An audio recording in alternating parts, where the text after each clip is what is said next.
নমস্কার বন্ধুরা, কেসি কিচেনে সবাইকে স্বাগত।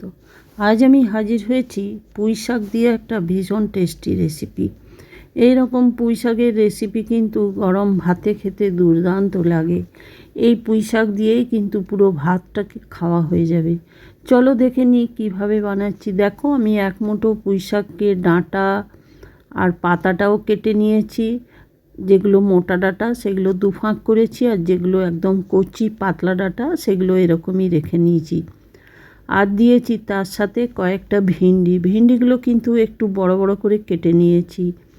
কেটে এগুলো ভালো করে ধুয়ে পরিষ্কার করে তারপরে কেটে নিয়েছি। এইদিকে একটা কড়াই চড়িয়ে তার মধ্যে সর্ষের তেল দিলাম 2-3 চামচ।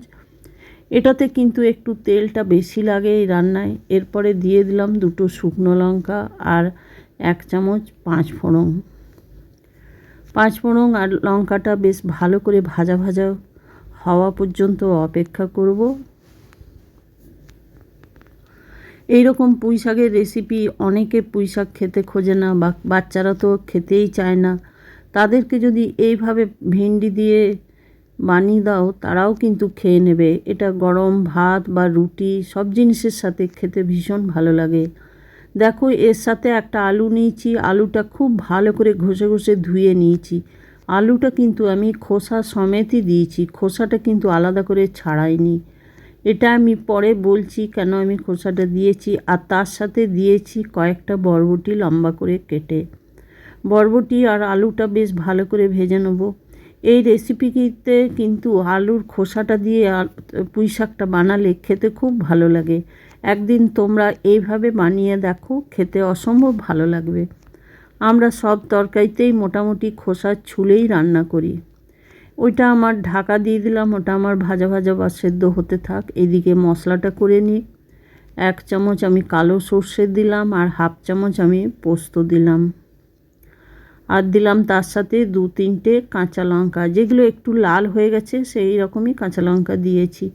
জল দিয়ে দেখো আমি এটাকে ভালো করে পেস্ট করে নেব। একদম মিহি পেস্ট করে নিতে হবে। পেস্ট করে আমি ওইদিকে রেখে দিলাম। তারপরে দেখো এইদিকে ফিরে এসে ঢাকাটা খুলে দিচ্ছি। এবারে বেশ ভালো করে কিন্তু আলু আর বরবটিটা ভাজা হয়ে গেছে।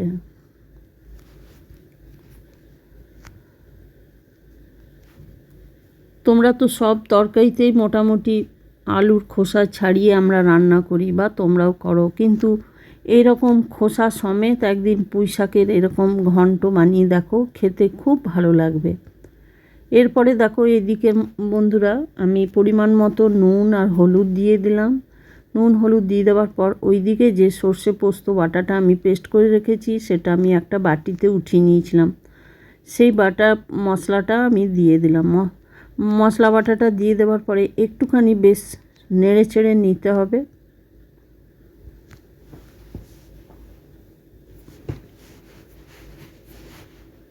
আমার রেসিপি যদি তোমাদের ভালো লেগে থাকে তো লাইক, শেয়ার ও কমেন্ট অতি অবশ্যই করে দিও। নতুন বন্ধুদের সাবস্ক্রাইব করার অনুরোধ রইল। দেখো, সমস্ত মশলাটা আমার একদম কষিয়ে নিচ্ছি। তারই মাঝখানে আমি 1 চামচের মতো চিনি দিয়ে দিলাম। যেহেতু নিরামিষ তরকারি, একটু মিষ্টি দিলে কিন্তু যে কোনো শাকে একটু মিষ্টি দিলে শাকটা ভীষণ টেস্ট হয়। এবারে ওইটা ভালো করে মশলাটা আলুর সাথে কষিয়ে নিলাম। এবারে আমি পুঁই শাক দিয়ে দিলাম। পুঁই শাক আর ভিন্ডি দুটোই আমি দিয়ে দিয়েছি একসাথে। এবার এটাকে মশলার সাথে একটুখানি বেশ নাড়াচাড়া করে নেব। মশলাটা কিন্তু পুঁই শাকটা দেবার আগেই দিয়ে কিন্তু ওটাকে কষিয়ে নিতে হবে। শাকের উপরে মশলাটা দিলে কিন্তু ভালো করে কষানো যাবে না, আর একটা কাঁচা গন্ধও চলে আসবে। দেখো, পুঁই শাকটা নাড়ি চাড়ি নেবার পরে ঢাকা দিয়ে আমি একদম লো ফ্লেম করে বেশ কিছুক্ষণ রেখে দিলাম। মোটামুটি 2-3 মিনিট পরে আমি ফিরে এসে দেখাচ্ছি শাকটা একদম কমে গেছে। এবারে আমি এর মধ্যে কয়েকটা পাকা লঙ্কাকে কেটে কেটে দিয়ে দিলাম। এই তরকারিটা একটু বেশ চটপটা হয়, তাহলেই কিন্তু গরম ভাতে প্রথম পাতে খেতে কী যে ভালো লাগে। একদিন বানিয়ে দেখো, খেতে অসম্ভব ভালো লাগবে।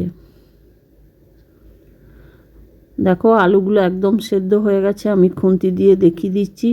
এবারে কিন্তু এই পুঁই শাক আর ভিন্ডিটা একটুখানি বেশ ভাজা ভাজা করে নেব। এটার মধ্যে আমি কোনো রকম জল দিইনি, কেন কি এটা একটু ঝরঝরে ভাজা ভাজা হয়, তাহলেই কিন্তু খেতে খুব ভালো লাগে। আর শাক থেকে যে পরিমাণ জল বেরিয়েছে সেইটাতেই কিন্তু আলু, ভিন্ডি বা পুঁই শাকের ডাঁটা সব কিছুই সেদ্ধ হয়ে যায়। আর এটা লো ফ্লেম করে আমি বেশ কিছুক্ষণ রেখে দিয়েছিলাম, সেই জন্য আরও ভালো করে কিন্তু তরকারিটা সেদ্ধ হয়ে গেছে।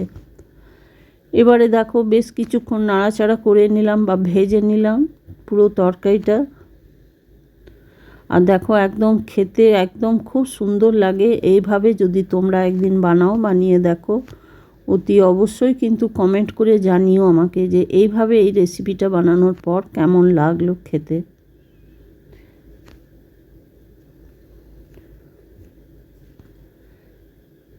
এটাকে দেখো একটু বেশ ভালো করে ঝরঝরে মতো হবে তরকারিটা। এটা কিন্তু রুটির সাথে খেতেও ভীষণ ভালো লাগে, তোমরা একদিন রুটিতেও খেয়ে দেখতে পারো। এরপরে দেখো তরকারিটা আমার হয়ে গেছে। এবার আমি গ্যাসটা বন্ধ করে দিলাম। গ্যাসটা বন্ধ করে দেওয়ার পরে ঢাকা দিয়ে বেশ কিছুক্ষণ স্ট্যান্ডিং টাইমে রেখে দিলাম। রেখে দেওয়ার পরে ঢাকা খুলে একটা বাটির মধ্যে উঠিয়ে সার্ভ করে দিলাম। খাবার জন্য একদম পারফেক্ট রেডি হয়ে গেছে আমার এই পুঁই শাক ভিন্ডি দিয়ে রেসিপি। তোমরা সকলেই ভালো থেকো, সুস্থ থেকো। ফিরে আসছি পরের কোনো রেসিপি নিয়ে। ধন্যবাদ। Thanks for watching.